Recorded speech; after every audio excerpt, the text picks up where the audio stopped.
Lettre numéro 2. La découverte de l'enseignement de Jean Cassien par Kim Nataraja. Lorsque John Main devint moine, on lui donna une autre méthode de méditation que dans son nouvel état de novice bénédictin. Il accepta par obéissance. Il précise dans les conférences de Gethsémani: je considère rétrospectivement cette période de ma vie comme une grande grâce. À son insu, mon maître des novices m'enseigna le détachement au cœur même de ma vie. J'appris à me détacher de la pratique qui était pour moi ce qu'il y a de plus sacré et sur quoi j'avais cherché à fonder ma vie. Au lieu de cela, j'appris à fonder ma vie sur Dieu lui-même. Dieu ne me laisserait pas errer pour toujours dans le désert et me ramènerait sur le chemin. Cette confiance se révéla fondée.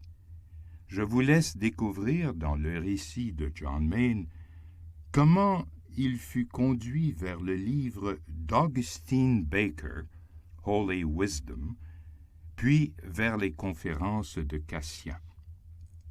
En voici un extrait. Ce fut avec un délicieux étonnement que je découvris, dans la 10e conférence, la pratique utiliser une seule courte phrase pour accéder au calme nécessaire à la prière.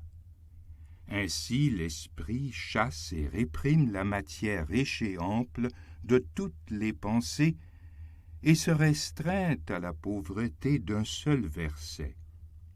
En lisant ces mots de Cassien, ainsi que le chapitre 10 de cette même conférence sur la méthode de prière continue, j'étais de nouveau arrivé au port et je revins à la pratique du mantra. Jean Cassien, qui vécut de 365 à 435, fut fortement influencé par Évagre, que parmi les pères et les mères du désert, il révérait le plus. Mais nous voyons dans ces conférences qu'il ne s'asseyait pas seulement aux pieds d'Évagre, mais aussi d'au moins 15 autres. 15 autres abbats et amas, dont il s'appropria également l'enseignement.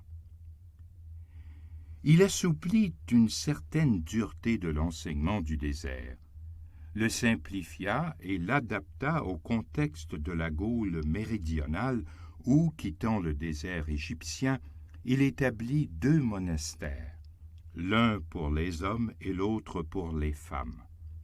En outre, il mit de l'unité dans la diversité, en formulant un système de pratique et de pensée cohérent, basé sur les sentences individuelles et sur les enseignements des abbats et amas du désert.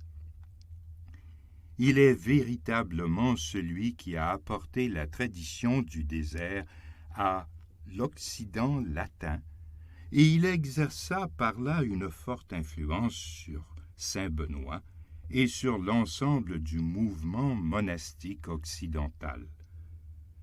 Bien que saint Benoît ait recommandé à ses moines de lire Cassien chaque jour, cette pratique fut négligée au cours des siècles dans la tradition bénédictine. John Main et Lawrence Freeman l'ont à nouveau porté à l'attention du monde chrétien et de leurs frères et sœurs bénédictins. À son tour, John Main ne prit pas simplement l'enseignement de Cassien tel qu'il l'avait trouvé, mais l'adapta également, cette fois pas seulement pour des moines, mais pour les femmes et les hommes laïcs du XXe siècle. L'enseignement de Cassien, basé sur celui des moines du désert égyptien du IVe siècle et celui d'un swami hindou du XXe siècle, prouve combien cette manière de prier est universelle. Nous trouvons chez tous deux la même insistance sur l'usage d'une phrase comme aide pour apporter le calme à notre mental agité et empli de pensées. Cassien et le Swami Satyananda Considèrent tous deux cette répétition d'une phrase de prière comme une étape préparatoire importante, une voie de détachement, une manière d'entraîner l'esprit à parvenir sans effort à une attention ferme qui mène à la prière silencieuse, la prière contemplative, dont l'objectif ultime est de devenir conscient de la présence aimante de Dieu dans notre cœur.